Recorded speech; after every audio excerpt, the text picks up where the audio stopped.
সকলকে ধন্যবাদ জানিয়ে শুরু করছি আমার ছোট্ট ইউটিউব চ্যানেল দি ফেক রিয়েলিটির আজকের গুরুত্বপূর্ণ প্রতিবেদন। আমি বিগত কয়েকদিন থেকে মাঝে মধ্যেই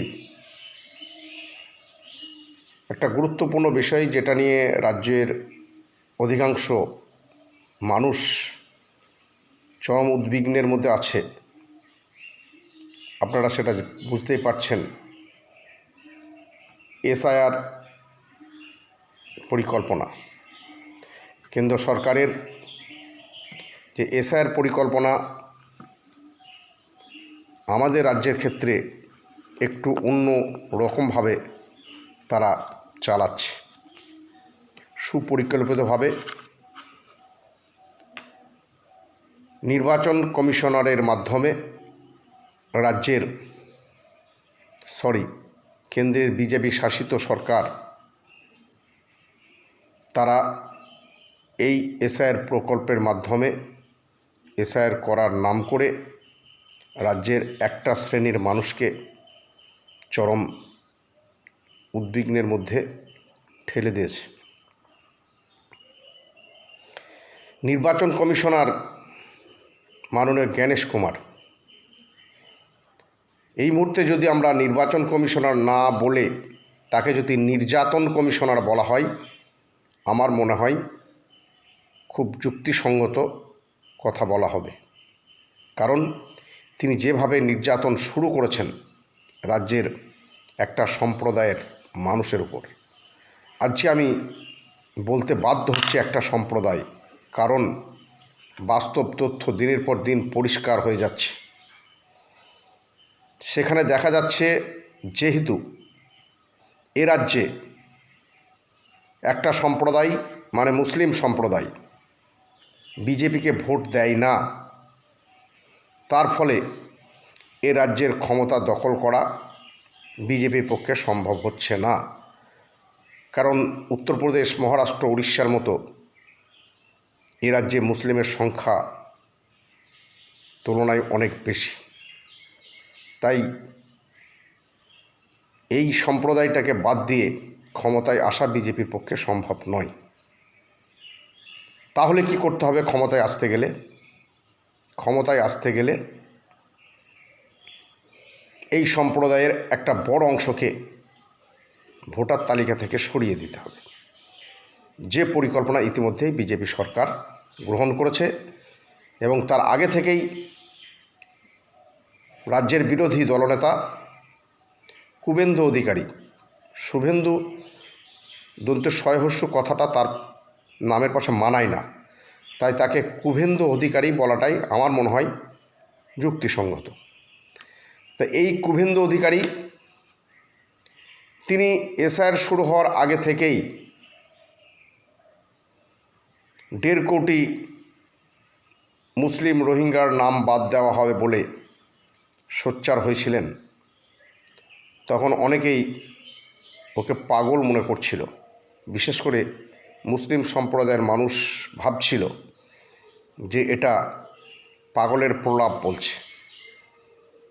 কিন্তু যত দিন যাচ্ছে তত পরিষ্কার হয়ে যাচ্ছে যে এসআইআর কীভাবে করা হবে না হবে সেটা ইতিমধ্যেই নির্যাতন কমিশনার জ্ঞানেশ কুমারের সঙ্গে বিজেপির সরকারের একটা বোঝাপড়া হয়ে গিয়েছিল এবং তার সঙ্গে শুভেন্দু সেই কথাগুলোই তুলে ধরছিল, যেটা আজকে দিনের আলোর মতো পরিষ্কার।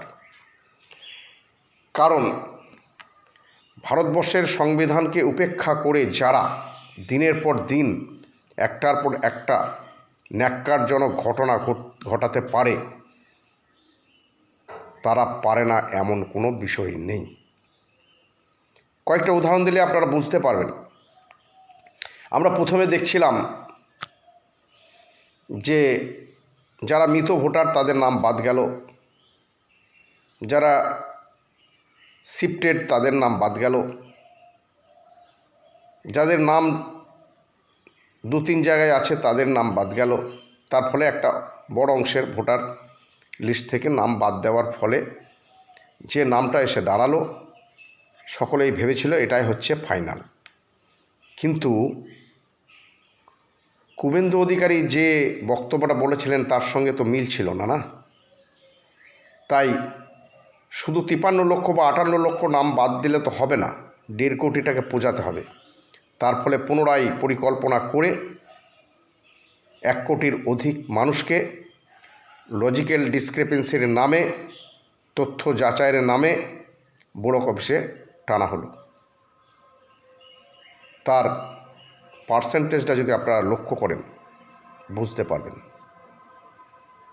90% অধিক মুসলিম সম্প্রদায়ের মানুষকে লজিক্যাল ডিসক্রিপেন্সিতে নামে তাদেরকে ডাকা হয়েছিল। কিছু অন্যান্য সম্প্রদায় এবং মুসলিম সম্প্রদায়ের পাশাপাশি মতুয়াদেরও একটা বড় অংশকে সেখানে ডাকা হয়েছিল। আর কিছু অন্যান্য সম্প্রদায়ের মানুষদের ডাকা হলেও তাদের ডাকার একটা গ্রাউন্ড ছিল, তাই তাদের ডাকা হয়েছিল, যাদের নামের মেজর পার্সেন্ট ভুল ছিল বা যারা কোনো রকম তথ্য যাদের নেই, এই ধরনের কিছু মানুষকে ডাকা হয়েছিল। কিন্তু এরপরে যেটা দেখা গেল, 28শে ফেব্রুয়ারি যখন চূড়ান্ত তালিকা প্রকাশিত হলো, সেখানে দেখা গেল অন্যান্য সম্প্রদায়ের যে সমস্ত মানুষদের ডাকা হয়েছিল তাদের 90% নাম 28শে ফেব্রুয়ারির চূড়ান্ত তালিকায় অ্যাপ্রুভ লিস্টে চলে এলো। যে 60 লক্ষ নাম আন্ডার অ্যাডজুডিকেশনের তালিকায় রাখা হলো, তাদের 95% মুসলিম সম্প্রদায়ের মানুষ। এবং শুভেন্দু অধিকারী বুক বাজিয়ে বললেন যে 60 লক্ষ রোহিঙ্গাকে এবার তাড়িয়ে দেওয়া হবে। কয়েকজন রোহিঙ্গার নাম আমি উদাহরণ হিসাবে বলতে চাই, যারা অ্যাডজুডিকেশনের আওতায় আছে, যারা ভারতকে রক্ষা করার কাজে নিয়োজিত, আর্মিতে চাকরি করে, মিলিটারিতে চাকরি করে, তাদের নাম আন্ডার অ্যাডজুডিকেশনের তালিকায় আছে। আমার কাছে বহু উদাহরণ আছে। গতকাল থেকে দেখবেন একটা ভিডিও ভাইরাল হয়েছে। শেখ ইব্রাহিম নামে একজন 104 বছরের বৃদ্ধা, যিনি ভারত ছাড়ো আন্দোলনের সঙ্গে যুক্ত, পূর্ব বর্ধমানের জামালপুরের বাসিন্দা। তার জন্ম 1922 সালে। তিনিও বিচারাধীন তালিকায়। শুভেন্দু অধিকারীর কুমতলব শেষ হচ্ছে না, তার সঙ্গে নির্বাচন কমিশনার হাতে হাত মিলিয়ে কাজ করছে। এই হচ্ছে বর্তমান ভারতবর্ষ তথা বাংলার অবস্থা। এখন এই আন্ডার অ্যাডজুডিকেশনের যে স্ট্যাম্প যাদের গায়ে লেগে আছে, অনেকেই বলছেন এটা খুব শীঘ্রই সমাধান হয়ে যাবে। জাজরা ব্লকে ব্লকে গিয়ে এই তথ্য যাচাইয়ের প্রক্রিয়ায় অংশগ্রহণ করেছেন। অনেকে ভাবছেন যাদের ডকুমেন্টস আছে তারা হয়তো ভোটার তালিকায় সাপ্লিমেন্টারি যে লিস্ট বেরোবে সেখানে জায়গা করে নেবে। কিন্তু আমার যেটা মনে হচ্ছে এটা অত সহজ নয়, কারণ যেহেতু এটা একটা চক্রান্ত, তাই চক্রান্তর জাল ছেঁড়া অত সহজে হবে না। এটা শুধুমাত্র মুসলিম জাতি নয়, এটা সারা ভারতবর্ষের জনসাধারণের সমস্যা।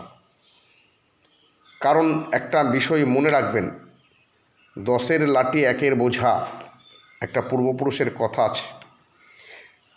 জেগে ঘুমালে তাকে জাগানো কঠিন, সত্যিকারে ঘুমিয়ে থাকলে তাকে জাগানো সহজ। এখানে জেগে ঘুমাচ্ছে, আপনি তাকে জাগাবেন কি করে? সে তো জাগবো না ভেবেই নিয়েছে। অর্থাৎ এই অ্যাডজুডিকেশনের তালিকায় রেখে আগামী দিনে ঠিক হয়ে যাবে এই ধরনের একটা বাতাবরণ তৈরি করে মানুষদেরকে শান্ত রাখার চেষ্টা চলছে। আস্তে আস্তে ভোটের দিন আগামী সোমবার ঘোষণা হবে, সেটা ইতিমধ্যেই নির্বাচন কমিশনার ঘোষণা করেছে। হয়তোবা সাপ্লিমেন্টারি যে ভোটার লিস্ট বের হবে সেখানে যৎসামান্য কিছু নাম অ্যাপ্রুভ হবে, কিন্তু অধিকাংশের নাম হয় ডিলিটেডের তালিকায় ফেলে দেবে, নচেত আন্ডার অ্যাডজুডিকেশনের তালিকায় পড়ে থাকবে। সেইভাবেই নির্বাচনটা করার একটা পরিকল্পনা ইতিমধ্যেই বিজেপি সরকার গ্রহণ করেছে। কোথাও কোথাও আমাদের মনে হচ্ছে এর সঙ্গে বর্তমান রাজ্য সরকার যুক্ত আছে কিনা ভাবা দরকার। কারণ আমরা আশঙ্কা প্রকাশ করছি, বা কোনো কোনো জায়গায় সে ধরনের কিছু বিষয় উপলব্ধি করা যাচ্ছে যে যারা সঠিক ডকুমেন্টস দিয়েছে তাদের সেই ডকুমেন্টস আপলোড না করে, এটা আমি বৃহৎ সংবাদ মাধ্যমের কিছু কিছু জায়গায় যারা নামকরা মিডিয়া আছে সেখান থেকেই দেখতে পাচ্ছি, সাদা কাগজ আপলোড করা হয়েছে। অর্থাৎ সঠিক তথ্য আপলোড করলে তো তার নামটা অ্যাপ্রুভ হয়ে যাবে, তাই সাদা পেপারস আপলোড করা হয়েছে। কোথাও যারা তথ্য দিয়েছে তাদের তথ্যকে দেখানো হয়নি, এইভাবেই এটাকে ঝুলিয়ে রাখা হচ্ছে। তো এই জায়গায় দাঁড়িয়ে রাজ্যের সর্বস্তরের মানুষ, সমস্ত রাজনৈতিক দল ঐক্যবদ্ধভাবে যদি লড়াই না করি, তাহলে কিন্তু এই ভোটটা এই মুসলিম সম্প্রদায়ের অধিকাংশ মানুষ যারা আন্ডার অ্যাডজুডিকেশনের তালিকায় আছে তাদেরকে বাদ দিয়েই 2026-এর বিধানসভা নির্বাচন হবে। এবং আর যা যা পরিকল্পনা নেওয়ার সে পরিকল্পনাও বিজেপি সরকার গ্রহণ করে ক্ষমতায় বসার একটা পরিকল্পনা করছে। তার সঙ্গে আমি আগে আশঙ্কা করছি, এর আগেও বলেছি, বিভিন্ন খবরের মাধ্যমে যেটা আমাদের সামনে বেরিয়ে আসছে, এই রাজ্য সরকার হাত মিলেছে কিনা বোঝা খুব মুশকিল। কারণ ইতিমধ্যে আপনারা জানেন ওবিসিকে কেন্দ্র করে এবং ওয়াকফ সম্পত্তিকে কেন্দ্র করে রাজ্য সরকারের বিরুদ্ধে একটা বড় অংশের মুসলিম বিদ্রোহ ঘোষণা করেছে এবং বিভিন্ন জায়গায় মিটিং মিছিল রাজ্য সরকারের বিরুদ্ধেও চলছে। তাই রাজ্য সরকার হয়তো মনে করছে যে এই মুহূর্তে আর ক্ষমতায় টিকে থাকা খুবই কঠিন। তাছাড়া চুরি, বাটপাড়ি, ধর্ষণ থেকে আরম্ভ করে একটার পর একটা কেলেঙ্কারি এই রাজ্য সরকারের বিরুদ্ধে যেটা ঘটেছে, সেখান থেকে মানুষের মন পাওয়া খুব কঠিন। তাই আরএসএসের নির্দেশে হয়তো এটাও হতে পারে যে বিজেপিকে রাজ্যটা উপহার দিয়ে দাও, তারপরে আমরা বিজেপির সঙ্গে হাত মিলিয়ে কাজ করব। আগামী দিনে তৃণমূলের বড় বড় নেতা মন্ত্রীরা বিজেপির বড় বড় পদে এসে দেখা দেবে কিনা সেটাও মানুষের একটা আশঙ্কা তৈরি হচ্ছে বলেই আমি মনে করছি। যেহেতু আমার এই চ্যানেলটার নাম দিয়েছি আমি দি ফেক রিয়েলিটি, মিথ্যা বাস্তবতা, সারা ভারতবর্ষ তথা রাজ্যে এই মিথ্যা বাস্তবতার উপরেই দাঁড়িয়ে আছে। রাজ্যবাসী যদি এখনও সাবধান না হয়, তাহলে ভারতবর্ষ যে স্বাধীনতা, আমাদের পূর্বপুরুষরা যে ভারতকে স্বাধীন করেছে, সেই স্বাধীনতার স্বাদ যেটুকু আমরা পাচ্ছি সেটুকু আর পাওয়া যাবে বলে মনে হচ্ছে না। এবং ভারতবর্ষ একটা অন্ধকার আচ্ছন্ন যুগে পরিণত হবে। হয়তো অনেকেই মনে করছেন যে এটা মুসলিমদের বিপদ। না, এটা ভাববেন না। কারণ প্রথমে যেহেতু বড় শত্রু মুসলিম আরএসএস এবং বিজেপির, তাই তাদেরকে আগে জব্দ করা হোক, তারপর একে একে সকলকেই জব্দ করবে এই সরকার। এবং তার সঙ্গে অনেকেই হাত মিলাচ্ছেন, এটাও পরিষ্কার।